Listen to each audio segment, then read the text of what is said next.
ವಿರುದ್ಧ ಏನು ಗುತ್ತಿಗೆದಾರರು ಈ ಬಾಂಬ್ ಹಾಕ್ತಾ ಇದ್ದಾರೆ, ಕಮಿಷನ್ ಬಾಂಬ್. ಹಿಂದಿನ ಸರ್ಕಾರಕ್ಕಿಂತ ಈ ಸರ್ಕಾರದಲ್ಲಿ ಜಾಸ್ತಿ ಕಮಿಷನ್ ತಗೋತಾ ಇದ್ದಾರೆ ಅನ್ನುವಂಥದ್ದು. ಸಿದ್ದರಾಮಯ್ಯ ಸಂಪುಟದ ಹಿರಿಯ ಸಚಿವರೇ ಇದನ್ನ ಒಪ್ಪಿಕೊಂಡಿದ್ದಾರೆ. ಅಂದ್ರೆ ಕಮಿಷನ್ ಇದೆ ಅನ್ನೋದನ್ನ ಒಪ್ಪಿಕೊಂಡಿದ್ದಾರೆ. ಕಮಿಷನ್ ಕಳ್ಳಾಟವನ್ನ ಖುದ್ದು ಒಪ್ಪಿಕೊಂಡಿರುವ ಸಚಿವರು ಸಿದ್ದರಾಮಯ್ಯ ಸಂಪುಟದ ಸಚಿವರಿಂದಲೇ ಒಪ್ಪಿಗೆ, ಹೌದು ಈ ತರ ಇದೆ ಅಂತ. ಹಿಂದೂ ಇತ್ತು, ಇಂದು ಇದೆ, ಮುಂದೆಯೂ ಇರುತ್ತೆ ಅಂತ ಕಮಿಷನ್ ಆರೋಪವನ್ನ ಖುದ್ದು ಸತೀಶ್ ಜಾರಕಿಹೊಳಿ ಒಪ್ಕೊಂಡಿದ್ದಾರೆ. ಅಂದ್ರೆ ಏನೂ ಮಾಡಕ್ ಬರಲ್ವಾ ಹಾಗಾದ್ರೆ? ಜನರ ದುಡ್ಡು ಅನ್ನೋದು ಏನು ವ್ಯಾಲ್ಯೂನೇ ಇಲ್ವಾ ಅದಕ್ಕೆ ಅಂತ ಕಮಿಷನ್ ಕೊಟ್ಟವರು ಆ ಕಡೆ ಈ ಕಡೆ ಎರಡೂ ಕಡೆ ಆರೋಪಿಸ್ತಾರೆ. ಆದರೆ ಕಮಿಷನ್ ಮಾಫಿಯಾ ಹೇಗೆ ಕೆಲಸ ಮಾಡುತ್ತೋ ಗೊತ್ತಿಲ್ಲ, ಅದನ್ನ ಕಂಡುಹಿಡಿಯೋದಾದ್ರೂ ಹೇಗೆ ಅಂತ ಸತೀಶ್ ಜಾರಕಿಹೊಳಿ ಪ್ರಶ್ನೆ ಮಾಡಿದ್ದಾರೆ. ಅಷ್ಟು ಸುಲಭವಾಗಿ ಇದನ್ನು ತಡೆಯೋಕೆ ಆಗೋದಿಲ್ಲ, ಈ ಕಮಿಷನ್ ಜಾಲಕ್ಕೆ ಬ್ರೇಕ್ ಹಾಕಬೇಕಿದೆ ಅಷ್ಟೇ ಅಂತ ಗುತ್ತಿಗೆದಾರರ ಕಮಿಷನ್ ಆರೋಪಕ್ಕೆ ಸತೀಶ್ ಜಾರಕಿಹೊಳಿ ಸ್ಪಷ್ಟನೆ ಕೊಟ್ಟಿದ್ದಾರೆ. ಅದು ಇದ್ದೇ ಇರ್ತದೆ, ಹಿಂದೂ ಇದೆ, ಇವತ್ತು ಇರ್ತೈತೆ, ನಾಳೆ ಇರ್ತೈತೆ. ಅದರಲ್ಲಿ ಏನು ಯಾರು ಮಾಡ್ಲಿಕ್ಕಾಗಲ್ಲ. ಯಾವ ಹಂತಲ್ಲಿದೆ ಎಲ್ಲಿದೆ ಅಂತ ಕಂಡು ಹಿಡಿಲಿಕ್ಕೆ ಆಗೋಲ್ರಲ್ಲ. ಎಲ್ಲಿ ಅಂತ ಕಂಡು ಹಿಡಿಯೋರು ನೀವು? ಈ ಕಡೆ ಒಬ್ಬಿರ್ತಾನೆ, ಆ ಕಡೆ ಒಬ್ಬಿರ್ತಾನೆ, ಇಲ್ಲಿ ಆರೋಪ ಮಾಡ್ತಾರೆ, ಆ ಕಡೆ ಆರೋಪ ಮಾಡ್ತಾರೆ. ಹಿಂದೂ ಇದೆ, ಇವತ್ತು ಇರ್ತೈತೆ, ನಾಳೆ ಇರುತ್ತದೆ ಇದೆ. ಅದಕ್ಕೆ ಅದನ್ನು ಏನು ಮಾಡಲಿಕ್ಕಾಗಲ್ಲ. ನಿಯಂತ್ರಣ ಮಾಡಬೇಕು, ಬ್ರೇಕ್ ಹಾಕಬೇಕಷ್ಟೇ. ಅದು ಇದ್ದೇ ಇರ್ತದೆ, ಹಿಂದೂ ಇದೆ, ಇವತ್ತು ಇರ್ತೈತೆ, ನಾಳೆ ಇರ್ತೈತೆ. ಅದರಲ್ಲಿ ಏನು ಯಾರು ವಿಚಾರಕ್ಕೆ ಸಂಬಂಧಪಟ್ಟಂತೆ ಬಿಜೆಪಿಯ ಮುಖಂಡ ಮೇಲ್ಮನೆ ವಿಪಕ್ಷ ನಾಯಕ ಛಲವಾದಿ ನಾರಾಯಣ ಸ್ವಾಮಿ ಅವರು ನಮ್ಮ ಜೊತೆ ಫೋನ್ ಸಂಪರ್ಕದಲ್ಲಿದ್ದಾರೆ. ಛಲವಾದಿ ನಾರಾಯಣ ಸ್ವಾಮಿ ಅವರೇ, ನೀವು ಕಾಂಗ್ರೆಸ್ನಲ್ಲೂ ಹಲವು ಕಾಲ ಇದ್ದಂಥವರು. ಸತೀಶ್ ಜಾರಕಿಹೊಳಿ ಅವರಂತ ಹಿರಿಯ ನಾಯಕರು ಒಂದು ಮಾತು ಹೇಳ್ತಾರೆ, ಹಿಂದೂ ಇದೆ, ಇವತ್ತು ಇದೆ, ಮುಂದೂ ಇರುತ್ತೆ ಅಂತ. ಕಮಿಷನ್ ಈಗ 40% 60% ಬಂದಿದೆ, 80-70ವರೆಗೂ ಹೋಗಿದೆ ಅಂತ. ಏನು ಇದಕ್ಕೆ ಕೊನೆನೇ ಇಲ್ವಾ? ರಾಜಕೀಯ ನಾಯಕರುಗಳೇ ಇದನ್ನ ನಾರ್ಮಲೈಸ್ ಮಾಡ್ಬಿಟ್ರೆ ಹೆಂಗೆ ಅಂತ ಏನ್ ಹೇಳ್ತೀರಿ? ಕಾಂಗ್ರೆಸ್ನಲ್ಲಿರ್ತಕ್ಕಂಥ ಸತ್ಯವನ್ನು ಒಪ್ಕೊಂಡಿದ್ದಾರೆ ಅವರು. ಪ್ರತಿ ವ್ಯಕ್ತಿಗೆ ಒಂದೊಂದು ರೀತಿಯ ಯೋಗ್ಯತೆ ಇರ್ತದೆ. ಈಗ ಅದನ್ನ ತಾನೇ ಪ್ರದರ್ಶನ ಮಾಡ್ಕೊಳ್ಬೇಕೆ ಹೊರತು ಬೇರೆಯವರು ಪ್ರದರ್ಶನ ಮಾಡಕ್ಕಾಗೋದಿಲ್ಲ. ಇಂಥ ಸಂದರ್ಭದಲ್ಲಿ ಮಾನ್ಯ ಸತೀಶ್ ಜಾರಕಿಹೊಳಿ ಅವರು ಇವತ್ತು ಭ್ರಷ್ಟಾಚಾರ ಹಿಂದೆಯೂ ಇತ್ತು, ಇವತ್ತು ಇದೆ, ಮುಂದೆಯೂ ಇದೆ ಅಂತಂತಂದ್ರೆ ಇದನ್ನ ಅವರು ಇದು ಭ್ರಷ್ಟಾಚಾರ ಯಾವತ್ತಿಗೂ ಇರ್ತದೆ ಅನ್ನೋ ಮಾತನ್ನು ಹೇಳಿದ್ದಾರೆ. ಅಂದಮೇಲೆ ಇವ್ರ ಕೆಲಸ ಏನು? ಈಗ ಯಾವುದೋ ಹಿಂದಿದ್ದ ವ್ಯಕ್ತಿ ಸರಿಯಾಗಿ ನಡ್ಕೊಳ್ಳಿಲ್ಲ, ಅದರಿಂದಾಗಿ ನಾನು ನಡ್ಕೊಳ್ಳಿಕ್ಕೆ ಆಗ್ತಿಲ್ಲ ಅನ್ನೋದಿದೆಯಲ್ಲ, ಇದು ಅಸಹಾಯಕತೆ. ಇವರು ಏನ್ ಮಾಡ್ಬೇಕಂತಂದ್ರೆ, ನನ್ನ ಕಾಲದಲ್ಲಿ ನಾನು ಆ ರೀತಿ ಆಗ್ಲಿಕ್ಕೆ ಬಿಡೋದಿಲ್ಲ ಅಂತ ಹೇಳೋ ಧೈರ್ಯ ಇಲ್ಲ ಅವ್ರಿಗೆ. ಹಿಂದೆಯೂ ಇತ್ತು ಅಂತಂತಂದ್ರೆ ನೀವೆಲ್ಲಿ ನೋಡಿದ್ರಿ? ಈಗ ಮುಂದೇನು ಇರುತ್ತೆ, ನಿಮ್ಗೆ ಗೊತ್ತು. ನಿಮ್ಮ ಕಾಲದಲ್ಲಿ ಇದೆಯಾ ಇಲ್ವಾ ಅಷ್ಟನ್ನೇ ಪ್ರಸ್ತಾಪ ಮಾಡಬೇಕು. ಅಂದ್ರೆ ಅದನ್ನು ಒಪ್ಕೊಂಡಿದ್ದಾರೆ. ಈಗ ಏನು ಅಸೋಸಿಯೇಷನ್ ಅವರು, ಕಾಂಟ್ರಾಕ್ಟ್ ಅಸೋಸಿಯೇಷನ್ ಹೇಳ್ತು 60-70% ಆಗಿದೆ ಅಂದ್ರೆ, ಅಲ್ಲಿಗೆ ಆಗಿದೆ ಅಂತಂದ್ಮೇಲೆ ನೀವು ತಗೊಳ್ತೀರಿ ಅಂತ ಆಗೋಯ್ತಲ್ಲ. ಜನರಿಗೆ ಒಂದು ತಮ್ಮ ಮೇಲೆ ಒಂದು ಗೌರವ ಇತ್ತು, ಆದ್ರೆ ನೀವೇ ನಿಮ್ಮ ಗೌರವವನ್ನು ಹಾಳು ಮಾಡ್ಕೊಂಡಿದ್ದೀರಿ ಅಂತ ಇದನ್ನ ಹೇಳ್ಬೋದು. ಆದ್ರೆ ಕಾಂಗ್ರೆಸ್ ಸರ್ಕಾರ ಭ್ರಷ್ಟಾಚಾರ ಒಂದು ದೊಡ್ಡ ಮಾತು ಅಥವಾ ಸ್ಲೋಗನ್ ಜನರ ಮಧ್ಯದಲ್ಲಿ ಏನು ಇದೆ ಇವತ್ತು, ಅದನ್ನ ಅವರು ಸಾಬೀತುಪಡಿಸಿದ್ರು ಅಂತ ಹೇಳಿ ಅನ್ಸ್ಲಿಕ್ಕೆ ಆಗಿಲ್ಲ ಅಂತಂದ್ರೆ ನೀವು ನಾರಾಯಣ ಸ್ವಾಮಿ ಅವರು ಇದಕ್ಕೆ ಬ್ರೇಕ್ ಹಾಕೋದು ಎಲ್ಲಿ? ಬೆಕ್ಕಿನ ಕೊರಳಿಗೆ ಗಂಟೆ ಕಟ್ಟೋರು ಯಾರು? ಇದು ಮುಗಿಯೋದು ಯಾವಾಗ? ಯಾಕೆ ಪ್ರಶ್ನೆ ಕೇಳ್ತಾ ಇದ್ದೀನಿ ಅಂದ್ರೆ, ಇಲ್ಲಿ ಕಮಿಷನ್ ಜಾಸ್ತಿ ಆಗ್ತಾ ಇದ್ದಂಗೆ ಅಲ್ಲಿ ಕಾಮಗಾರಿ ಗುಣಮಟ್ಟ ಅಷ್ಟೇ ಕಳಪೆ ಆಗ್ತಾ ಹೋಗ್ತಾ ಇದೆ. ಯಾಕಂದ್ರೆ ದುಡ್ಡೆಲ್ಲ ಇಲ್ಲಿ ಸುರಿಬೇಕಾಗತ್ತ ಅವರು. ಸೊ ಇದಕ್ಕೆ ಕೊನೆಯಲ್ಲಿ ಅಂತ ನೋಡಿ, ಭ್ರಷ್ಟಾಚಾರ ಇರೋ ಕಡೆ ನೀವು ಉತ್ತಮ ಕೆಲಸವನ್ನೂ ಕೂಡ ಎಕ್ಸ್ಪೆಕ್ಟ್ ಮಾಡ್ಲಿಕ್ಕೆ ಸಾಧ್ಯ ಇಲ್ಲ.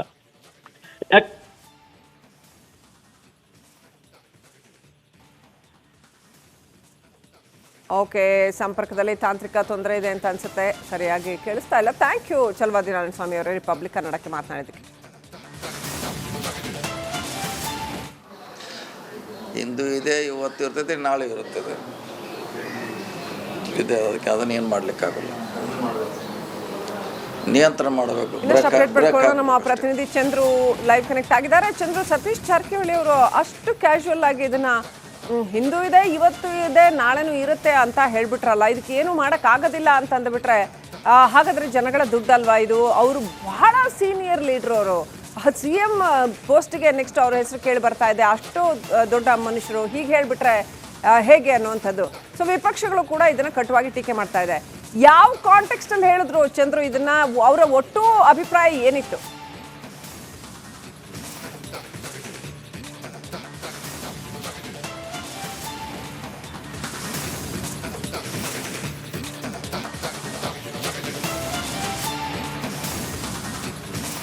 ಖಂಡಿತ ಶ್ರೀಲಕ್ಷ್ಮಿ, ಈಗಾಗಲೇ ರಾಜ್ಯದ ಕಾಂಟ್ರಾಕ್ಟರ್ ಅಸೋಸಿಯೇಷನ್ನಿಂದ ಬಹುತೇಕ ಹಣವನ್ನು ಕೊಟ್ಟಿಲ್ಲ, ಅದರಲ್ಲೂ 36,000 ಕೋಟಿ ನಮಗೆ ಬಾಕಿ ಬರಬೇಕಾಗಿರ್ತಕ್ಕಂಥದ್ದು. ಸೊ ಹೀಗಾಗಿ ಸರ್ಕಾರ ಒಂದು ವೇಳೆ ನಮಗೆ ಬಾಕಿಯ ಹಣವನ್ನು ಕೊಡದೆ ಹೋದ್ರೆ ಚಂದ್ರು ದಯವಿಟ್ಟು ಹಾಗೆ ಸಂಪರ್ಕದಲ್ಲಿರಿ. ನಮ್ಮ ಜೊತೆ ಬಿಜೆಪಿ ಮುಖಂಡರಾಗಿರ್ತಕ್ಕಂಥ ಅರವಿಂದ್ ಬೆಲ್ಲದ ಫೋನ್ ಕನೆಕ್ಟ್ ಆಗಿದ್ದಾರೆ. ಅರವಿಂದ್ ಬೆಲ್ಲದವರೇ, ಸತೀಶ್ ಜಾರಕಿಹೊಳಿ ಅವರು ಪತ್ರಕರ್ತರ ಪ್ರಶ್ನೆಗೆ ಉತ್ತರಿಸ್ತಾ ಕ್ಯಾಶುವಲ್ ಆಗಿ ಈ ರೀತಿ ಹೇಳಿದ್ದಾರೆ, ಈ ಕಮಿಷನ್ ದಂಧೆ ಇದೆಯಲ್ಲ ಇದ್ರದ್ದು, ಗುತ್ತಿಗೆದಾರರದ್ದು ಹಿಂದೂ ಇತ್ತು, ಇವತ್ತು ಇದೆ, ಮುಂದೂ ಇರುತ್ತೆ ಅಂತ ಹೇಳಿದ್ದಾರೆ. ನೀವೇನು ಹೇಳೋಕೆ ಬಯಸ್ತೀರಿ? ನೋಡ್ರಿ, ಇದು ಎಲ್ಲಿ ತನಕ ಕಾಂಗ್ರೆಸ್ ಇರ್ತೈತಿ ಅಲ್ಲಿ ತನಕ ಇದ್ದಿದ್ದೇ ಇರ್ತೈತಿ. ಅದಕ್ಕೆ ನಮ್ಮ ದೇಶದಲ್ಲಿ ಪ್ರಧಾನಮಂತ್ರಿ ಮೋದಿ ಅವರು ಕಾಂಗ್ರೆಸ್ ಮುಕ್ತ ಭಾರತ ಮಾಡಬೇಕು ಅಂತ ಹೇಳಿದ್ದು. Bellad sir, BJP, sorry to interrupt, BJP government ನ ಬೀಳಿಸಿದ್ದೇ 40% ಕಮಿಷನ್ ಆರೋಪದ ಮೇಲೆ. ಆರೋಪ ಇರೋದು ಬೇರೆ, ನಿಜವಾದ ಹಕ್ಕಿಕತೆ ಬೇರೆ. ಆರೋಪ ಇದೆ, ಆರೋಪ ಇರೋದು ಬೇರೆ. ಆದ್ರೆ ಇವರು ಕಾಂಗ್ರೆಸ್ ಪ್ರಧಾನಮಂತ್ರಿ ಆದಂತ ರಾಜೀವ್ ಗಾಂಧಿ ಅವರ ಎಂದು ಒಪ್ಕೊಂಡಿದ್ರು, ₹1 ಡೆಲ್ಲಿಂದ ನಾವು ಕೊಟ್ರ 15 ಪೈಸೆ ಮಾತ್ರ ಜನರಿಗೆ ಹೋಗಿ ಮುಟ್ಟುತ್ತೆ ಅಂತ, 85 ಪೈಸೆ ನಾವೆಲ್ಲ ಮುಗಿಸ್ತೀವಿ ಅಂತೇಳಿ. ರೈಟ್. ಸೊ ಹಾಗಾದ್ರೆ ಇದಕ್ಕೆ ಕಡಿವಾಣ ಹಾಕೋದು ಸಾಧ್ಯನೇ ಇಲ್ವಾ? ಇದನ್ನ ನಾರ್ಮಲೈಸ್ ಮಾಡ್ಕೊಂಡು ಒಪ್ಕೊಂಡ್ ಬಿಡ್ಬೇಕಾ ಹೀಗೆ ಇರೋದು ಇದು ಅಂತ? ಏನ್ ಹೇಳಕ್ ಬಯಸ್ತೀರಿ? ಇದನ್ನ ಕಡಿವಾಣ ಹಾಕಕ್ ಸಾಧ್ಯ ಐತಿ. ಕಡಿವಾಣ ಹಾಕೋದು ಅಂತಂದ್ರೆ ಕಾಂಗ್ರೆಸ್ ಮನೆ ಕಳಿಸೋದು, ಅದೇ ಇದಕ್ಕೆ ಕಡಿವಾಣ ಹಾಕೋದು. ಬಟ್ ಗುತ್ತಿಗೆದಾರರು ಅವಾಗ್ಲೂ ಆರೋಪ ಮಾಡಿದ್ರು, ಇವಾಗ್ಲೂ ಆರೋಪ ಮಾಡ್ತಿದ್ದಾರೆ, ಅಲ್ಲೇನು ಡಿಫ್ರೆನ್ಸ್ ಕಾಣ್ತಾ ಇಲ್ಲ. ಇಲ್ಲ, ಗುತ್ತಿಗೆದಾರರೇ ಅವಾಗಿಂದ ಐತಲ್ಲಿ ಕೆಂಪಣ್ಣನ ಆರೋಪಕ್ಕೆ ಏನು ತಳಬುಡ ಇದ್ದಿದ್ದಿಲ್ಲ. ಅವ್ರ ಐತಲ್ಲಿ ಕೆಂಪಣ್ಣನ ಆರೋಪ ಕಾಂಗ್ರೆಸ್ ಸರ್ಕಾರ ಬಂದ ಮೇಲೆ ಎನ್ಕ್ವೈರಿ ಮಾಡಿ ಅದನ್ನ ಫಿಕ್ಸ್ ಮಾಡ್ಬೇಕಿತ್ತಲ್ಲ ಬಿಜೆಪಿನ. ಅದೊಂದು ಸುಳ್ಳು ಆರೋಪ, ಕೆಂಪಣ್ಣನ ಆರೋಪ. ಅದು ಕಾಂಗ್ರೆಸ್ ಲೀಡರ್ ಮನೆಯಲ್ಲಿ ಕುತ್ಕೊಂಡು ಫೈನಲ್ ಮಾಡಿದ್ದು ಅವರು, ಆ ಟೈಪ್ ಮಾಡ್ಬೇಕಂತ ಹೇಳಿ. ಆದ್ರೆ ಇವತ್ತಿನ ಆರೋಪ ಏನಿದೆ, ಇದು ಸೀರಿಯಸ್ ಆರೋಪ ಇದೆ. ಅರವಿಂದ್ ಬೆಲ್ಲದ ಅವರ ಮಂತ್ರಿಗಳು ಒಪ್ಕೊಂಡಿದ್ದಾರೆ ಇದನ್ನ. ಓಕೆ, ಅರವಿಂದ್ ಬೆಲ್ಲದ್ ಅವರೇ, ಬಹಳ ಸಹಜವಾಗಿ ಜನಕ್ಕೆ ಏನ್ ಅನ್ಸುತ್ತೆ ಗೊತ್ತಾ, ನೀವು ಇವತ್ತು ಈ ತರ ನೀವು ಟಿವಿನಲ್ಲಿ ಹೇಳಿಕೆ ಕೊಡ್ತಾ ಇರ್ತೀರಾ, ನಾನು ಬೀಯಿಂಗ್ ಎ ಜರ್ನಲಿಸ್ಟ್ ಒಂದು ಪ್ರಶ್ನೆ ಕೇಳ್ತಾ ಇರ್ತೀನಿ, ಬಟ್ ಜನಸಾಮಾನ್ಯರಿಗೆ ಮನೇಲಿ ಕುಂತು ನೋಡೋರಿಗೆ ಇವರೆಲ್ಲ ಸುಳ್ಳು ಹೇಳ್ತಾರೆ, ಯಾರಾದ್ರೂ ಭ್ರಷ್ಟಾಚಾರ ತಡೆಯಕ್ಕಾಗತ್ತಾ? ಕಮಿಷನ್ ಇದ್ದೇ ಇರುತ್ತೆ, ಬೇಕಾದಷ್ಟು ಕಮಿಷನ್. ಪೊಲಿಟಿಷಿಯನ್ ಆಗ್ಬೇಕು ಅಂದ್ರೆ ಸಿಕ್ಕಾಪಟ್ಟೆ ದುಡ್ಡು ಮಾಡಬೇಕು. ಕಮಿಷನ್ ಇದು ಇವರು ಗುತ್ತಿಗೆದಾರರು ಕೂಡ ಅವರು ಅಲ್ಲಿ ದುಡ್ಡು ಕೊಟ್ಟೆ, ಕಮಿಷನ್ ಕೊಟ್ಟೆ ಗುತ್ತಿಗೆ ಹಿಡ್ದಿರ್ತಾರೆ. ಈ ತರ ಜನ ಮಾತಾಡ್ತಾರೆ, ಇದನ್ನ ಅವರು ವಾಸ್ತವ ಅಂತ ಹೇಳ್ತಾರೆ. ನೀವೇನ್ ಹೇಳೋಕ್ ಬಯಸ್ತೀರಿ? ಇವತ್ತಿನ ದೊಡ್ಡ ಉದಾಹರಣೆ ಐತಲ್ಲ ನರೇಂದ್ರ ಮೋದಿ ಅವ್ರದ್ದು. ನರೇಂದ್ರ ಮೋದಿ ಅವರು ಇದಾರಲ್ಲ, ಇವತ್ತು ದೇಶದ ಪ್ರಧಾನಿ ಆದವರು ಒಬ್ಬ ಪ್ರಾಮಾಣಿಕ ವ್ಯಕ್ತಿಯಾಗಿ ಅದೇ ದೇಶ ನಡೆಸ್ತಾ ಇದಾರೆ. ಅದಕ್ಕಿಂತ ದೊಡ್ಡ ಉದಾಹರಣೆ, ಅದಕ್ಕಿಂತ ದೊಡ್ಡ ಇನ್ಸ್ಪಿರೇಷನ್ ಯಾವ್ದು ಬೇಕು? ಈ ಗುತ್ತಿಗೆದಾರರ ವಿಚಾರವನ್ನ ಅರವಿಂದ್ ಬೆಲ್ಲದ್ ಅವರೇ, ಇಷ್ಟೊಂದು ಕಮಿಷನ್ ಹೋಗ್ತಾ ಇದೆ, ಇಷ್ಟೊಂದು ಅಕ್ರಮ ಹಣದ ಅವ್ಯವಹಾರ ನಡೀತಾ ಇದೆ ಅಂತ ಪ್ರತಿಪಕ್ಷವಾಗಿ ಬಿಜೆಪಿಗೆ ಗೊತ್ತಾದ್ರೆ ನೀವು ಇದನ್ನ ಇಡಿಗೆ ತರಕ್ಕೆ ಬರಲ್ವಾ? ಇಡಿಗೆ ಕಂಪ್ಲೇಂಟ್ ಕೊಡಕ್ಕೆ ಬರಲ್ವಾ? ಗವರ್ಮೆಂಟ್ ಮನಿ ಮಿಸ್ ಅಪ್ರೋಪ್ರಿಯೇಷನ್ ಆದಾಗ ಇಡಿಗೆ ಕೊಡ್ಲಿಕ್ಕೆ ಬರುತ್ತೆ. ಈಗ ಯಾರು ಪ್ರೈವೇಟ್ ಕರಪ್ಷನ್ ಮಾಡಿದಾಗ ಅದನ್ನ ಇಡಿ ಕೊಡ್ಲಿಕ್ಕೆ ಬರಲ್ಲ. ಓಕೆ, ಮೂಡ ಹಗರಣದಲ್ಲಿ ಹೇಗೆ ಇಡಿ ಮೂಡಾದಲ್ಲಿ ಸರ್ಕಾರಿಗೆ ಅದು ಮೂಡಾದ ಜಾಗ. ಇದು ಸರ್ಕಾರದ ಕಾಮಗಾರಿಗಳಲ್ಲೇ ಗುತ್ತಿಗೆ ಇಷ್ಟು % ಅಂತ ಅವ್ರು ಆರೋಪ ಮಾಡ್ತಾ ಇರೋದು. ಓಕೆ, ಇದನ್ನ ವಿಚಾರ ಮಾಡ್ತೇವೆ, ಲೀಗಲ್ ಎಕ್ಸ್ಪರ್ಟ್ಸ್ ಜೊತೆ ಕೇಳ್ಕೊಂಡು ನೀವು ಸಜೆಷನ್ ವಿಚಾರ ಮಾಡ್ತೇವೆ. ರೈಟ್, ಥ್ಯಾಂಕ್ ಯು ಅರವಿಂದ್ ಬೆಲ್ಲದ್ ಅವರೇ, ರಿಪಬ್ಲಿಕ್ ಕನ್ನಡಕ್ಕೆ ಮಾತಾಡಿದ್ವಿ. ನೋಡಿ ಹೇಗೆ ಈ ಹಿಂದೂ ಇತ್ತು, ಇವತ್ತು ಇದೆ, ಮುಂದೂ ಇರುತ್ತೆ ಅನ್ನುವಂಥದ್ದು ಅವ್ರು ಕ್ಯಾಶುವಲ್ ಆಗೇ ಹೇಳಿಕೆ ಕೊಟ್ಟಿರ್ಬೋದು ಸತೀಶ್ ಜಾರಕಿಹೊಳಿ ಅವರು, ಆ ಕ್ಷಣಕ್ಕೆ ಅದು ಪ್ರಾಕ್ಟಿಕಲ್ ಅಂತ ಅನ್ಸುತ್ತೆ. ಆದರೆ ಜನಗಳ ದುಡ್ಡು ಇದು, ನಾಯಕರುಗಳೇ ಅದನ್ನ ಒಪ್ಕೊಂಡು ನಾರ್ಮಲೈಸ್ ಮಾಡಿಬಿಟ್ರೆ, ಹೌದು ಗುತ್ತಿಗೆ ಅದು ಕಮಿಷನ್ ಇರುತ್ತೆ, ಏನು ಮಾಡಕ್ ಬರಲ್ಲ, ಅದು ಕಾಮನ್ನು ಅನ್ನೋಷ್ಟರ ಮಟ್ಟಿಗೆ ನಾರ್ಮಲೈಸ್ ಮಾಡಿಬಿಟ್ರೆ ಕಮಿಷನ್ ದಂಧೆಯನ್ನ ಎಲ್ಲಿಗೆ ಹೋಗಿ ಮುಟ್ಟತ್ತೆ? ಅದು 60%, 70%, 80%, ಇನ್ನು 100/100% ತಗೊಂಡ್ಬಿಡಿ, ಕಾಮಗಾರಿನೇ ಬೇಡ, ಸುಳ್ಳು. ಅದು ನಡೆದಿದೆ ಎಷ್ಟೋ ಕಡೆ, ಕಾಮಗಾರಿನೇ ನಡೆದಿರಲ್ಲ, ಬಿಲ್ ಆಗಿರುತ್ತೆ, ಅಲ್ಲಿ ಕೆಲಸ ಮಾಡಿದೀವಿ ಅಂತ ಪೇಪರಲ್ಲಿ ತೋರಿಸಿರ್ತಾರೆ, ಅಲ್ದ್ರದು 100% ಕಮಿಷನ್. ಹಂಗಾದ್ರೆ ಸೊ ಇದಕ್ಕೆ ಕೊನೆ ಎಲ್ಲಿವರೆಗೆ ಹೋಗಿ ಮುಟ್ಟತ್ತೆ ಇದು? ಅಲ್ಲಿ ಮೇಲೊಬ್ರು ನಾ ಖಾವುಂಗ ನಾ ಖಾನೆ ದೂಂಗ ಅಂತ ಅಂದ್ರೆ ಇಲ್ಲಿ ನಾವು ತಿನ್ನೋಣ ನೀವು ತಿನ್ನೋಣ ಅನ್ನೋ ಪರಿಸ್ಥಿತಿ ಇದೆಯಾ? ಜನ ಕೇಳ್ತಾ ಇರೋಂಥ ಪ್ರಶ್ನೆ. ಹಿಂದೂ ಇದೆ, ಇವತ್ತು ಇರ್ತೈತೆ ನಾಳೆ ಇರ್ತೈತೆ, ಅದರಲ್ಲಿ ಏನು ಯಾರು ಮಾಡ್ಲಿಕ್ಕಾಗಲ್ಲ. ಯಾವ ಹಂತಲ್ಲಿದೆ ಎಲ್ಲಿದೆ ಅಂತ ಕಂಡು ಹಿಡಿಲಿಕ್ಕೆ ಆಗೋಲ್ರಲ್ಲ.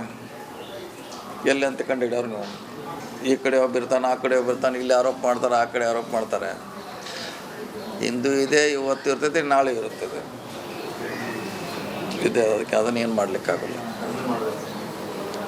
ನಿಯಂತ್ರಣ ಮಾಡಬೇಕು, ಬ್ರೇಕ್ ಹಾಕಬೇಕಷ್ಟೇ. ಅದು ಇದ್ದೇ ಇರ್ತೈತೆ. ಹಿಂದೂ ಇದೆ, ಇವತ್ತು ಇರ್ತೈತೆ, ನಾಳೆ ಇರ್ತೈತೆ, ಅದರಲ್ಲಿ ಏನು ಯಾರು ಮಾಡ್ಲಿಕ್ಕಾಗಲ್ಲ. ಯಾವ ಹಂತಲ್ಲಿದೆ ಎಲ್ಲಿದೆ ಅಂತ ಕಂಡು ಹಿಡಿಲಿಕ್ಕೆ ಆಗೋಲ್ರಲ್ಲ. ಎಲ್ಲಿ ಅಂತ ಕಂಡು ಹಿಡಿಯೋರು ನೀವು? ಈ ಕಡೆ ಒಬ್ಬಿರ್ತಾನೆ, ಆ ಕಡೆ ಒಬ್ಬಿರ್ತಾನೆ, ಇಲ್ಲಿ ಆರೋಪ ಮಾಡ್ತಾರೆ, ಆ ಕಡೆ ಆರೋಪ ಮಾಡ್ತಾರೆ. ಹಿಂದೂ ಇದೆ, ಇವತ್ತು ಇರ್ತೈತೆ, ನಾಳೆ ಇರ್ತದೆ ಇದೆ. ಅದಕ್ಕೆ ಅದನ್ನೇನು ಮಾಡಲಿಕ್ಕಾಗಲ್ಲ. ನಿಯಂತ್ರಣ ಮಾಡಬೇಕು, ಬ್ರೇಕ್ ಹಾಕಬೇಕಷ್ಟೇ. ಅದು ಇದ್ದೇ ಇರ್ತೈತೆ. ಹಿಂದೂ ಇದೆ, ಇವತ್ತು ಇರ್ತೈತೆ, ನಾಳೆ ಇರ್ತೈತೆ, ಅದರಲ್ಲಿ ಏನು ಯಾರು ಮಾಡ್ಲಿಕ್ಕಾಗಲ್ಲ. ಯಾವ ಹಂತಲ್ಲಿದೆ ಎಲ್ಲಿದೆ ಅಂತ ಕಂಡು ಹಿಡಿಲಿಕ್ಕೆ ಆಗೋಲ್ರಲ್ಲ. ಎಲ್ಲಿ ಅಂತ ಕಂಡು ಹಿಡಿಯೋರು ನೀವು?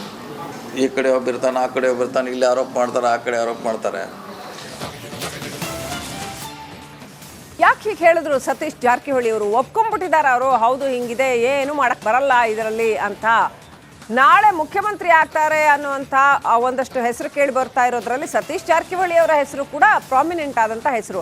ಇವರೇ ಹಿಂಗೆ ಹೇಳಿಬಿಟ್ರೆ ಇನ್ನು ಉಳಿದ ಜನರ ಕಥೆ ಏನು ಅಂತ ಅನ್ಸುತ್ತೆ.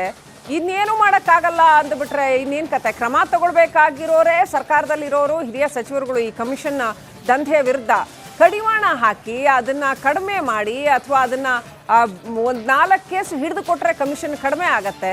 ಅದನ್ನ ಮಾಡೋಕ್ಕೆ ಬರಲ್ಲ ಅಂತ ಅಂದ್ಬಿಟ್ರೆ ಹೆಂಗೆ?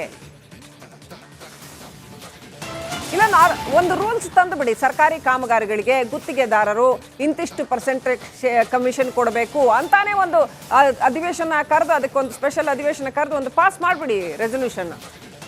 ಬೆಸ್ಟ್ ಅದು. ಇವತ್ತು